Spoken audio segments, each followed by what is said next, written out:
Hello, Happy New Year, and welcome to Insiders, a podcast all about the world of television with me, Jimmy Melville. And me, Peter Fincham. This is the podcast of people who love TV and want to know a bit more about what goes on behind the scenes. And to help us do that this week, we are delighted to be joined by our very special guest, Tim Hincks. Wow. Hello, Tim. There have been a few pinch me moments in my career, Jimmy. This is up there, I can tell you. How did we even get hold of his phone number, you might ask? Well, the few who don't know who Tim Hincks is, Tim was the global president of Endemol Group in 2011 and subsequently of Endemol. And then there was the Endemol Shine Group in 2014, overseeing, it says here, creativity and strategy across 40 countries and over 8 companies. 80. 80 companies. Sorry. You're a bit rusty after the Christmas break, Jim. I left my glasses at home, so I'm struggling a bit. It was what I called my sphere of influence. That was very much what I was into. I think you got a very nice sphere of influence. He was responsible for shows including Big Brother, of course, Deal or No Deal, 8 out of 10, Cat Would I Lie to You, Black Mirror, Humans, and Peaky Blinders. Wow. My word. Peter, that's quite a list. That's quite a list. And after that, he formed Expectation. With who? With me. So, Oh, yes, because I was asked to come up with a title for that by Richard Osman, who did Your Leaving Party. He said, what would the title of his new company be? And I said, Peter Fincham and Son. Whatever happened to him? Well, except we called it Expectation because we played in a band together called No Expectations. There's lots of things that link us, but we very much love music. We play in a band that basically nobody wants us to be in apart from the two of us. What's it called? Is it It was Sad Bastard? No, it wasn't. No. It was called No Expectations for a while, but we've also, which is where, as Peter said, the name came from. It's a okay. Rolling Stones song. Yeah. But it was framing expectations of the band. Yeah. The idea was people would come along and see us and think, well, actually, they're better than that title implies. Yeah, no. Which I think they did. And then we turned into another band called Like a metaphor for your career as well, isn't it? We we think turned they did. into No one another actually band said called that, The but- Flowers of Indulgence. I'm going to plug in for The Flowers of No, Indulgence. I have to say, you've And we done a rele- very good album, we which is on released an album. Spotify, Yeah. which is Bob Dylan's lesser known or Almost unknown uncovered songs. Yeah, songs, which I think, and you do a vocal on one of them. I do. Yes, so does Tim. Yeah, so we does both- Tim. We both had a go. I mean, I use it to clear the crows from the food in the morning. I should say, I think our mantra is leave them wanting less, is the way we think about it. Well, funny enough, it's a lovely segue. It's almost like being on daytime television because Peter brought up the subject of music. Yes. And I want to tell you what I did over Christmas. Right. Because you two Yeah. should have been on this trip because you are music aficionados. So we went to Nashville, Amazing. Yeah, there's Nashville. a lot of music there. Memphis, and New Orleans. So we covered off country and western, the birth of rock music, and jazz. And it was fantastic. Have you seen the Taylor Swift documentary? It's Oh, fantastic. people keep telling me to watch And it. one of the things, as you probably know, but you hear her say it, is she says to her mum when she's like 12 or so, like, I want to go to Nashville. So they moved to Nashville. And there's lots of kind of really fun, interesting things about that doc. But one of them is just this sheer sense of her own destiny, which is you get in great talent. It's just like, this is what I'm going to do and it's going to happen. And it's an incredible thing to watch. Good, hold that thought because we're going to talk about Taylor Swift a bit later on in the podcast because today we're doing something slightly different. Yes, because not much has happened, so we're going to look ahead, which we normally say we aren't going to do. No, we're not We're not in the predictors. prediction business. But we're so gonna- we haven't got a crystal ball, but now we are. But we're going to look at some of the predictions that have been made. We're not actually making the predictions. We're going to examine some of these predictions, aren't they? Well, we're going to put them to Tim and say, what do you think, Tim? Is this going to happen? Or is it not going to happen? And what's going to, what can we look forward to in television in 2026? How will it change? What were the new And trends? keep it light. Keep it light. This sounds like an and so on. interview, but I've already got the job. I'm working with Peter, but this is, let's see how I do. You might be out of a job by the end of this interview. All right, so where are we going to start, Peter? I think we should start with the beginning, with Okay. the first one. So to kick us off, C21 Media did a series of interviews with TV executives about opportunities and threats that could face the TV industry in 2026. First up was the CEO of Cineflix Rights, Tim Mutiner. Yeah. He said, everyone is still looking for the next Traitors. What do we think of that? Well, Is that true? no shit, Sherlock. Yes. What I feel about that is there's a sort of outlier, which is always interesting, I have in my mind, which is The Voice. Yeah. Which has become a huge, huge hit. And what you normally think is you have a big show. So we've all been involved in shows that have sort of, for whatever reason, taken off, and you're never quite sure why, but there it is. And it's. Yeah. I was thinking the other day about there's something about when a show hits, you don't need What's the worst thing you can hear now when a show sort of is launched? They say it's doing very well on social media. And you think, oh, God, it's a failure. And when a show really works, like every number is good, right? Whatever they tell you, social media, like the number of people watching, whatever it is. And Traitors is one of those where it's just getting bigger and bigger. And so what everybody does, don't they, is say, we need another one like it. And, if you've worked for any length of time in the industry, you think, well, it's obviously you can't do that. You have to do something else. Exactly. But on the other hand, every now and again, that works. So The The Voice is a perfect example. After the X Factor and Pop Idol, everyone said that's the end of, there's no more room can't do another one. for a music show. And John Endemol comes up with a show which is sort of in the same, like that's one of the big tentpoles in that. And world, I remember talking to Simon Cowell at the time, because we were doing the X Factor at ITV, and every year Simon would say, "Have we got any ideas to change the format? Any, if you like, gimmicks? To be honest, refresh the format." And I remember saying to Simon, "If you really had thought of the idea that at the beginning the judges are facing in the wrong direction, which could have absolutely fitted into the X Factor." The Voice would never have existed, because that was the only twist. Yeah. I mean, obviously there were, differences in detail in the format, but essentially you started with you could have blindfolded the judges, it would be exactly the same thing. You started with that, and then you did the X Factor, which itself, dare I say it, hopefully no lawyers listening, wasn't that different from Pop Idol, which itself wasn't that different from Pop Stars. I completely agree. They're all variations on a theme. But if you tried to do that with the Traitors, I think you'd come unstuck. It's interesting, though, isn't it? The Traitors itself, and you've been across some huge formats and worked with Richard Osman on for many years. Who, by the way, was honoured this year in the New Year's honours list. I saw Richard's got an OBE. Nothing for you this year? Well, did I turn it down, Jimmy? I'm not going to say whether I did or didn't. Well, you're a man of principle. Yeah, I'm not going to say whether I did or didn't. And I'm a man of principle. And if you don't like my principles, I've got other principles. But let me ask you a question. Did I turn down a knighthood? I'm not going to answer that. Okay, all right. I'll leave it to you. So, Tim, but the Traitors have actually changed their format this year, haven't they? Yeah, so this change in the format is that hitherto we've always known exactly who the Traitors are, and now they've turned the tables on us, and there's a sort of super traitor, and we don't know who they are. That's a really bold change in such a successful show. This is one of those things, I think, isn't it? With as you say, the Traitors are now having that wonderful thing you can do with a show that takes off. But why have they done this? So you've been on the inside of this. Why would talk about what happens in the room when they say we think we should change the format? I think what happens is when you get a brilliant gang of producers, which they've obviously got, is that you get this sense that you want to be just a bit ahead of the audience and where everyone's going. So really good producers, YouTube. Oh gosh, I've just whacked my microphone. YouTube it's included. all right, it's not on actually. Oh right, fine. that's good because I don't know what I'm talking about. YouTube included. You don't want to sit back and think, oh well, it's all fine. You want to keep progressing, right, and keep changing. And so you sit there and you think about those ideas that you probably have already had in that process that you've sort of weeded out for various reasons. Think, should we go back to the bit where actually it's the opposite of what people think or whatever that format twist is? But mostly, I think what's happening is they're just really enjoying making it, right? And you just enjoy. But isn't there a playing difference here that often those twists in the format come when the ratings are going down and people start saying, what can we do to refresh it?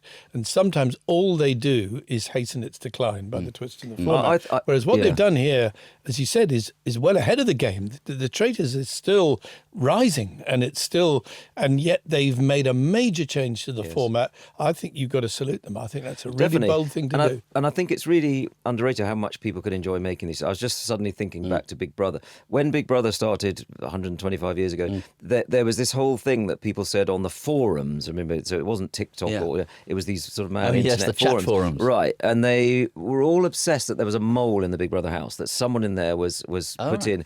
And of course, it wasn't true. But eventually, the team were all thinking, that's such a fun idea. So, I don't know if you remember, like Chantel, for example, in the celebrity one was not...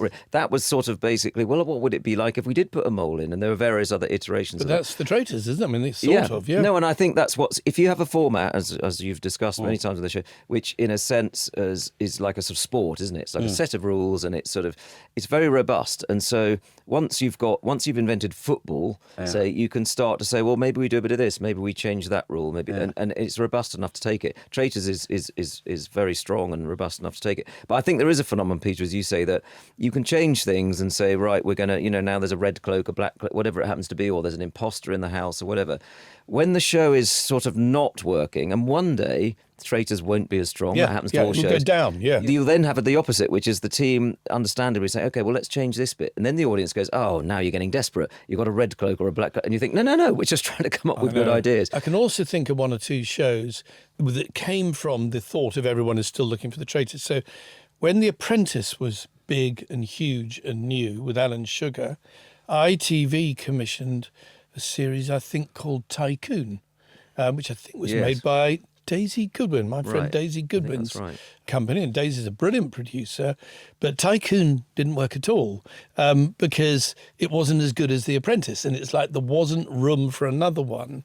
So, the rule that says The Voice can also join the X Factor, if you like, come alongside the X Factor, doesn't always apply. It's a dangerous game to say, what can we do that's a little bit like the big hit of the moment? It's so true. And I remember actually when Deal or No Deal was launched here, and what I remember about that time was that commissioners would often say, so the thing about Deal or No Deal is it's got no questions in it. So can we have some other shows with no questions? And I thought, obviously we'll try. We're a producer. We'll try. But I don't think that's the thing about Deal or No Deal. It's not about the lack of anything. It's about what it's, whatever it's about. It's about Noel or whatever. And so we also just came up with lots of shows that didn't have questions. Guess what? None of them made it to air. Yeah. And you can sort of understand it from a commissioning point of view, right? What they really mean is we want a really massive hit that everyone loves. Yes. And telly gets treated quite unfairly sometimes, doesn't it? Because if you've read books, as I think you two have, there's loads of books that are a bit Jimmy's like... written one. Exactly. Well, apart from Jimmy's, there's loads of books that are a bit like other books. Nobody gets up in arms about that. Yes. There are only sort of 7 Shakespeare plots or whatever, are there? I don't know. You guys went to Oxford and Cambridge. 7, 6, whatever. So that's Shakespeare, remind me. So there's no shame in sort of doing something a bit like the other thing. And sometimes they work, sometimes they don't. But I think what they really mean is what's been interesting about Traitors is suddenly, unscripted shows have suddenly become, after drama being sort of king of the hill, it's suddenly a reminder that, oh, right, you can have a show that doesn't cost 8 million an hour and it can get people into, it's dramatic and it's human and it's exciting. It had a little bit of apple in the salad with the games, I think. I mean, that's the bit where my son and I, Joe, are addicted to it. So we kind of watch it and we're always looking forward to the round table. At the end, where the real drama happens. But it is the closest thing to a drama. I mean, Correct. it has a dramatic engine, which is people are being killed, So it's got that kind of, there's a body on the floor every night. I mean, not really, but, metaphorically. But the only thing I'd say is, and Joe said this to me, we're watching it, he said, I just think maybe this one is a bit too soon after the celebrity one. I'm not aching to see it. He said, I love The Traitors, so I want to really look forward to seeing it. But that's a scheduling issue. They could have held it back for the spring. That's what I'm saying. Easily. I think they mean that whilst they're tweaking the format, I think the BBC needs to be very careful and schedule it in a way where people still want to. Don't overdo it, is what I'm saying. And it's very tempting to overdo it because if you're a scheduler and you're a broadcasting, well, this thing actually kills every time you put it out.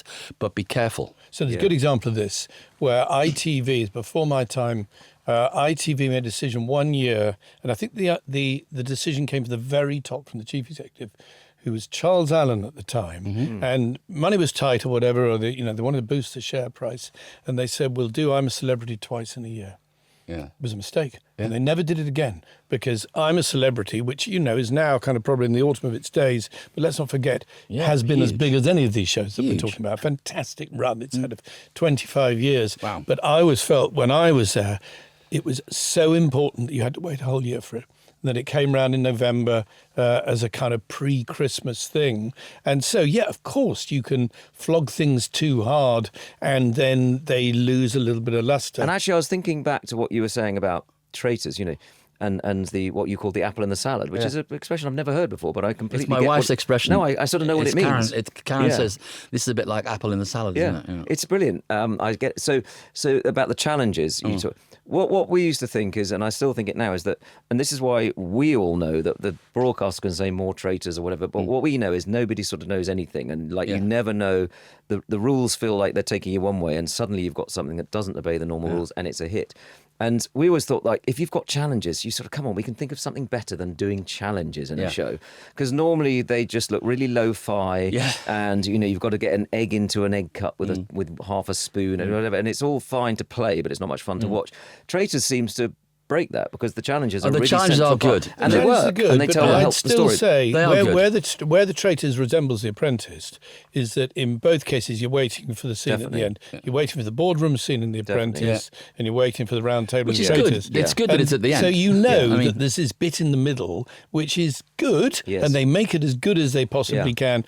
But if you had your way, you'd get to the scene at the end. So, I think we agree with our friend that, of course, we want more Traitors, but we sort of don't want it to be like Traitors, notwithstanding that there might be something. This is why being a producer is sort of, you can never sort of rest, can you? Because you think, but there might be something a bit like Traitors, and I wouldn't like And someone else Traitors to get has it. It has that quality that not that many programmes have, where you watch it and think, I wish I thought of that. So going back to Tim Mutimer's prediction, everyone is still looking for the next Traitors.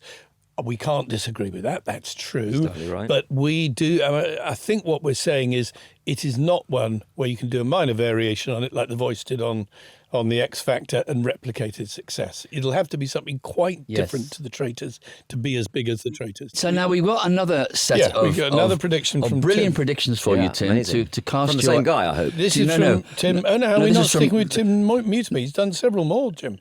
Oh, But it's the okay, same sorry. guy. Are you squeezing the lemon a bit here? He is a bit. He's been at this no shit Sherlock school, it has to be Okay. said. So next thing he said is the appetite for procedurals remains strong, and he's looking at further investments in procedurals and cosy crime genres. What do we say about that? What's good news for you, Peter? Well, yeah. They don't come cozier than the Or Chelsea more criminal. detective. Oh, I thought you meant them Peter. He is a cozy criminal. Yeah, well, it is the state. It is a bit obvious, I suppose. I mean, he's not going to be shot down for saying that the appetite for procedural remains strong. I think what he's doing, and so many of them do it, is he's sitting opposite someone and they said, gosh, I really enjoyed that shepherd's pie. And said, well, have another one. Yeah. And you think, that's not quite how it works. No. Thrillers in the drama space, suddenly thrillers are everywhere. Yeah. There's the Harlan Coben one out now, which is controversial, I think, because there's Is people that sort good? of- Because I've seen some pretty ropey versions of Harlan Coben. It's James Nesbitt playing a father whose daughter goes missing. I feel he's played that role about 3 times before. Yeah. He probably has, Possibly but- even in a series. He called- brings his own called costume Missing. for that one. But here's what I'd say about it is that I watched a bit. I thought I just want to know what happens next. Ah, And that's okay, obviously that's what good. happens is that with procedural and with sort of like cozy crime or the thrillers, Yeah. one of the things, as we know, the streamers one, they want you to keep watching the show. Yes. They have this obsession, understandably, with completion rates and watching them all the way through. And crime, as we know, is quite hard unless it's really terrible to switch it off because you want to know sort of who done it or whatever. it's it happens true. to be. So we did a show where we were told the completion rate was very high. Jimmy, can you? Because Peter knows it. Can you guess what a high? I mean, like not guess what we got, but like for a drama on a streamer, what sort of number is high? A percentage. Of people completing. You mean the it. percentage of people who watched the last episode compared to the first? Yeah. The top. 50? So we had a 63% completion And that's very rate, high. which That's I thought fine. was actually instinctively I felt that's quite low. But if you think about your own habits, how many things you start Yeah. Yes. and don't watch, but there's something slightly cold about that, isn't it? Thinking you've done really well, like most people watched it to the end, and you think, But what's interesting about the streamers is that Netflix, for example, have just commissioned a brand new old-fashioned audience sitcom.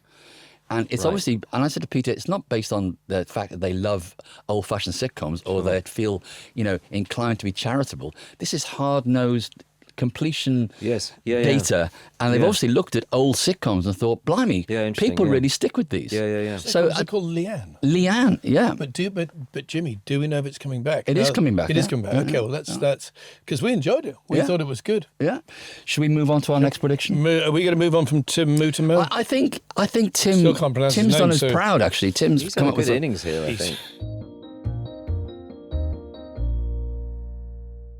We've got another set of predictions from the CEO of Off the Fence, is a production company that deals mainly in the non-scripted world, and they go by the name of Bo Staymeyer. And they said this year we'll see the birth of micro budgets. Now, I think they've been around for a long time. I feel they've been going that way in recent years. and then Bo said, He's saying it as if it's a cause for celebration. I wonder if Bo's American because they've just said micro is the new macro. Okay. Across the board, micro timelines, micro budgets, and micro genres. I think I've lost the plot here. As we've already seen in drama, Micro audiences might follow. it's micro is set to go macro in 2026. What's Bo talking about? I think Bo's getting at this phenomenon of microdramas. Right? Yes. Which are It's big in China. Yeah, which are an online phenomenon of which you, in a sense, watch on your phone For a minute. or not even that, but No. yes, but Yeah. for a very short length of time, and they're quite sort of heightened and quite sort of telenovela kind of storylines of which are quite almost like fairy tales. I've watched some Have just you? out of interest. Brilliant, because Peter and I haven't watched them. Well, I mean, it takes a second, and it's sort of stories of love and romance and sort of let's say an arranged marriage, and then a young guy comes in who's not suitable, but he's the one she loves, and I think it's a certain type of thing, and obviously does really well. But I think what the problem with this is that we know that it's the big problem of our current age, which is telly content costs money. Yeah. If it's going to get any sort of an audience, and I suspect the appetite for microdrama here is quite sort of small. I mean, ironically, and but there is a thing, isn't there, Micro about audience. Yeah, exactly. But there is a thing about should we be getting more into short form and stuff that doesn't cost, as I say, millions per hour? And I think yes, but it's not that much fun, is it? Doing that stuff, and it's sort of a bit different from what we do. Well, it also depends on the financial model behind it, because if basically to do that, you've got to pay for it yourself because you're going on YouTube, and so if you're not getting a commission from a broadcaster, you're taking a gigantic risk. It would be a brave production company of the sort that we run, Hat-Trick Expectation. You'd be betting the farm, as it were, if you ploughed into microdrama without a commission from a broadcaster. Well, the Hollywood Reporter, it brings on to our next prediction to discuss, actually is basically what you just said, is that the whole YouTube thing, they predicted that YouTube will become the undisputed king of TV in 2026, which throws up all these problems that you've been talking about. Is that, how do you, as producers, how do we produce content for YouTube where we know we're going to make money out of it? Because if we don't make money, we can't stay in business. And YouTube doesn't pay you. So you have to wait for the revenues to come. And then it's about making the audience sticky. And so there's this whole thing about, well, if you've got a microdrama, yes, you can stick around for a minute, but how do you make money out of it? Yeah. So there's that culture that John Landgraf talked about at the RTS conference last year, where he said there are two cultures. There's the attention culture, which is the influencers, and then there's the legacy culture, is the you producing big dramas, eight 1 hours of a meaty drama. He said that's my business. He said, and they will coexist. Because they're different businesses. They're If that's different right businesses. about YouTube, then microdramas are one thing. But if YouTube becomes the undisputed king of TV and you want to make big dramas, big meaty, high budget dramas, YouTube won't pay for them. So who is going to pay for them? But I was thinking that one of the things I think's increasingly happening, and therefore this year will be no different, is the sort of what is a green light? That philosophical problem where they say, well, I see a yellow thing and you see it, but do we know we're seeing the same thing? I think that's now happening with green lights. What is a green light? Well, there's a kind of amber light that we all know, because it basically this is a technical green light if you can find the money. Yeah. And For example, that could then hold you up for 18 months Yeah. or 2 years. Yeah. And you can be in that kind of amber situation for a long time. But I also think it's definitely that about funding, as you say. But it's also what you're talking about, Jimmy, which is this sense of caution out there. And I think the reality is commissioners and buyers are sort of behaving rationally. If I was doing their jobs, I'd be the same. Yeah. Because they can get fired now much more quickly. Yeah. The definition of what success is for streamers is hard to get at, as to what exactly is success for them. So it's not obvious that something simple as having a hit show is enough. There's other things at play, you feel, with streaming. And then, as we know, what will not change is there's so many dread phrases we can hear when we pitch, right? I mean, you've there's the one we got the other day, which is when they turn it down, they say, you'll have no problem selling this elsewhere. Yes. You sort of think, well, I've had a problem selling it to you. I don't see why it'd be any different anywhere else, but thanks. And then, but the one I think about a lot, because people say, and I know they're trying to be, but they say, oh, by the way, this is interesting, come back to us with development, but they say, but we're not in a hurry.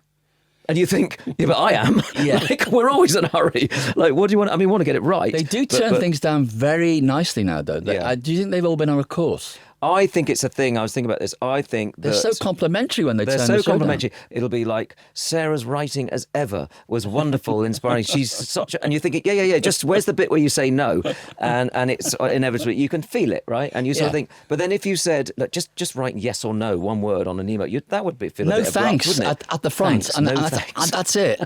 But you get emails which are pages long, Yeah. and they go into the script, they forensically look at the structure, the language, Yeah. the characters, Yeah. and then they say no.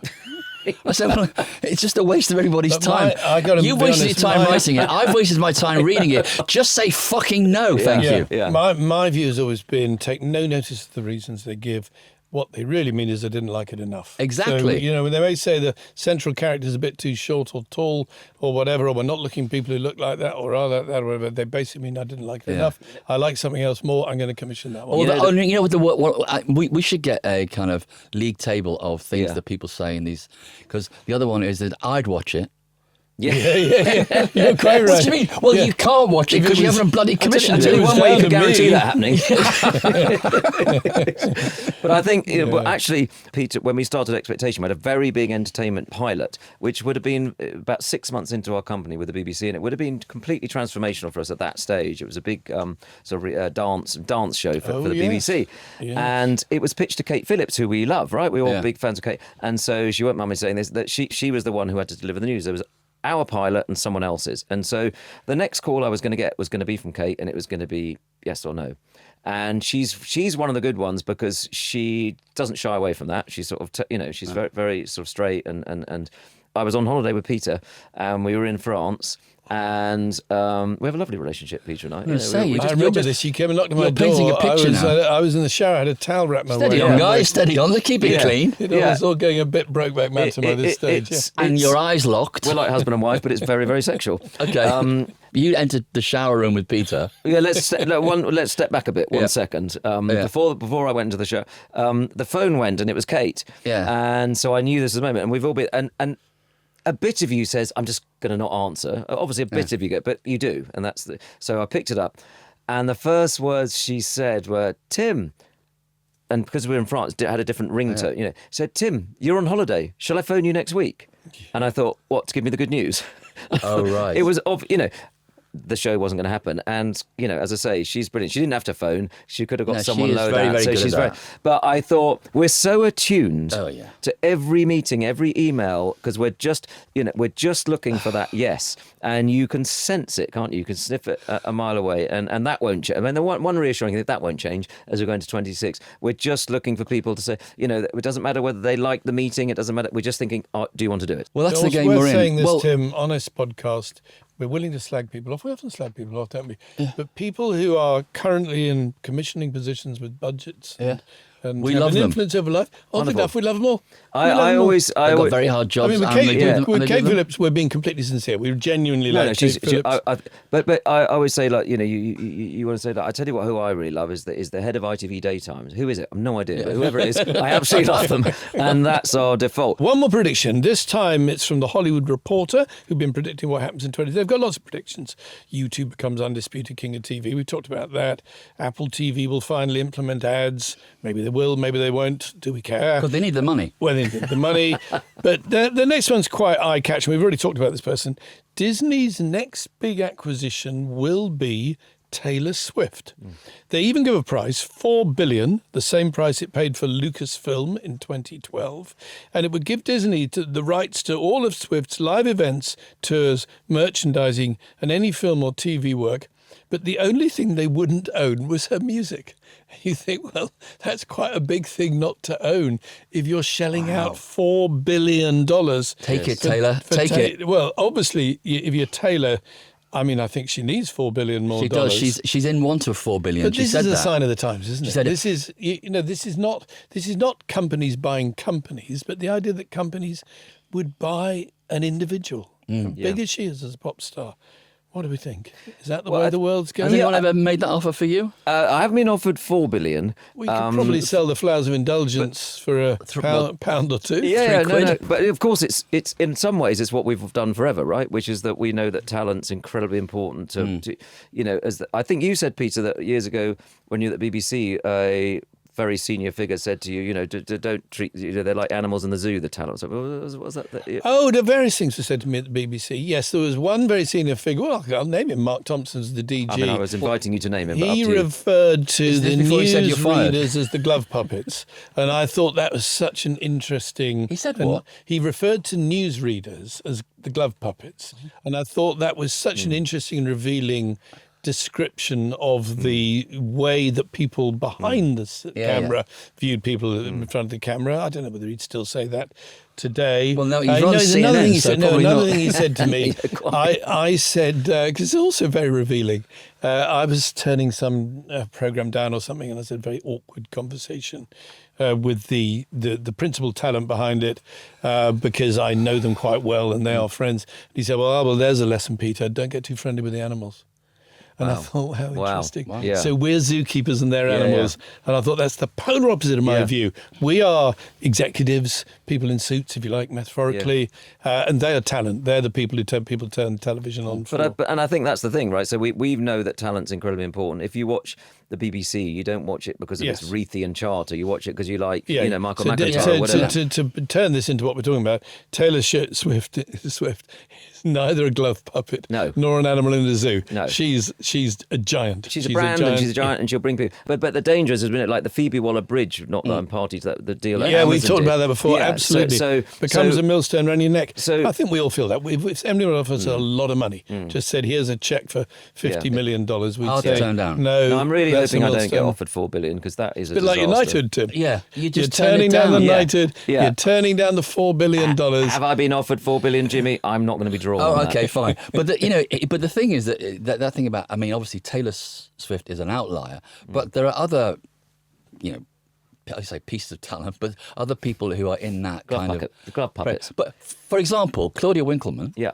Yes. You could build a really good business, and she has a great agent, Holly Bott, who is very, very smart. Yeah. And, you could build a whole mini empire, not a Taylor Swift empire, but certainly you take talent and you have them on TV, you have a podcast, you have them doing live events, you have them doing makeup and, food, and it's a whole, and that's been around for ages. Yeah. So, but the key thing is, does the talent connect with the audience? And clearly Taylor Swift does in a major way. She's a global star. But I can see that happening more and more, where agents become like managers in this country and they start kind of building what they call flywheels of value. Oh, right. Around the Very talent. good. Yeah. That's going to be that my is a prediction I for think the new expression I hate in 2026 will be the flywheel. Last year it was pivot. It was pivoting. I hated. This year it's going to be flywheel of value. You could pivot towards a flywheel of value. Yes, I think I and saw the lean into it. flywheels of value supporting the Cocteau Twins in 1991. But obviously the thing you want to get away from, which hasn't always, is you do a partnership or whatever with a piece of talent who is ultimately a TV presenter, and that doesn't all, that's risky. Oh, there are and- many stories and to they'll be tell of off- that. And they'll be offered a show that's nothing but disappointment follows. 'cause I they don't remember make- me and Richard Osman. This is one of the worst pictures. Richard Osman and I went with Adam and Joe. Do you remember? Obviously Adam and Joe. Yes, Time Adam where it Buxton was and Joe wonderful. And Cornish. they've obviously gone on to great I things. saw But Adam they were Buxton last darlings year. of Channel 4 at that Yes, time I with their sort of remember. lo-fi telly. And we took them with an idea which they said they really liked, called Stupid Questions. Right. And it was just silly questions like, do you prefer, I remember the one, do you prefer cats to Christmas? And it was a survey, and they would, and we pitched it to the wonderful Stuart Murphy, Yes. who was running, I honestly can't remember what it was. It wasn't BBC Three, it was I don't think he's a UK. commissioner now, so we don't need to say Stuart Murphy was He wonderful. might be again. It Did was he one of manage those- to kind of stay in the room? He did stay in the room, but this is what happened. Rich and I were pitching, and then Stuart said, "Yeah, I'm not sure actually." Right. And then turned to Adam and Joe and said, "What else do you want to do?" we're like, hang on, we're suddenly not in this room anymore because they're not us. Oh, yeah, They yeah, are, yeah. He was talking directly to the He was talking talent. directly to Adam and Joe, who saying, do you wanna do anything it else? with? What about a documentary? Yeah. And then I'm thinking, we're just, should we wait outside and drive you home? But that's instructive because, Yes, no. because, It's all really, instructive. in that moment, you think we shouldn't have gone in, we should have just gone in, This is why we do it, though, Jimmy. This is why we stay home, because that Silly Questions became 8 out of 10 cats. There you go. And so Wow, eventually, that's a about great story. 2 or 3 years later, probably, I can't get this, because it was about polling, and so it was all right in the end. I forgot, when we first pitched Silly Question, now I think about it, was with Taylor Swift, but she was 12, and no one was really that interested. So it's partly about timing. But that's a story of hope, that one. Yeah, and I think it's Yeah. nice to end on Yeah, story of hope. on a Hopeful. note. Yeah. And we should thank you, Tim, for coming along Been a and helping pleasure. us. Am I the only person who finds the first week back at work an odd week? I feel Yeah. I go away for Christmas. I Yes. come back. One, I think I've forgotten how to do my job completely. Yes. And two, Well, we all agree with that. you feel you've lost a bit of fitness somehow Yes. over. You're not much fit anymore. I used to have a PA, a lovely man called Andy McGrath, so when I was at ITV. And Andy had this thing of saying, he had an Irish accent, which I probably ought Don't to do do. it. Don't, I please, think we should certainly please do that. God, Peter, don't This do the happens Irish only accent. Scouse I'm not allowed Because to do. it sounds as though you're from Cardiff via Hyderabad. He'd say, I've kept this week pretty light, Peter. Oh my God, he's doing the accent. I He's thought he doing was the Irish. accent. He'd say, I feel I should ease you into the new year. And the result of which, he would put no meetings in my diary at all in the first week back in January. good So I'd idea. come in, and without a meeting, I didn't know what I had to do. I didn't know what to do. You're pointless. I was pointless. I Yeah. was completely pointless. My life entirely depended on Pointless meetings Peter. with people pitching programs or whatever. Yeah. So I would say to Andy, no, I want to hit the ground running. Fill that first week with meetings so that I don't have a sort of weird moment of thinking, who am I and what do I Yes, do? otherwise Exactly. and you're Why in do danger I of- exist? It's a bit Do weird, you do said. I It hasn't matter? worked you for 10 years, but nonetheless, you told him to fill your diary. Next week, we'll be back to normal and talking about things that have happened in Yes. television. But it's been very good fun to predict what will happen. We could maybe come back to this later in the hour. Tim Beck, see whether anything of I it, think any of he's. it did I happen. think very happy to I come think he's back. got to become a regular. I'd be very happy to come But back. thank I've you enjoyed very it. much, Tim Hincks, co-CEO of Expectation. Pleasure. And thank you all for listening. If you're back at work or if you're still eking out that last bit of holiday before you go back to work. If there are any questions about the world of television you've always wanted to ask, you got any TV predictions for 2026, then send them in our way. We'd love to hear from you. You can send them on email or you can get in touch via our socials. All the info is in the description. So just make sure you subscribe to our YouTube channel, please, and follow Insiders, the TV podcast, wherever you're listening to us now. Bye-bye.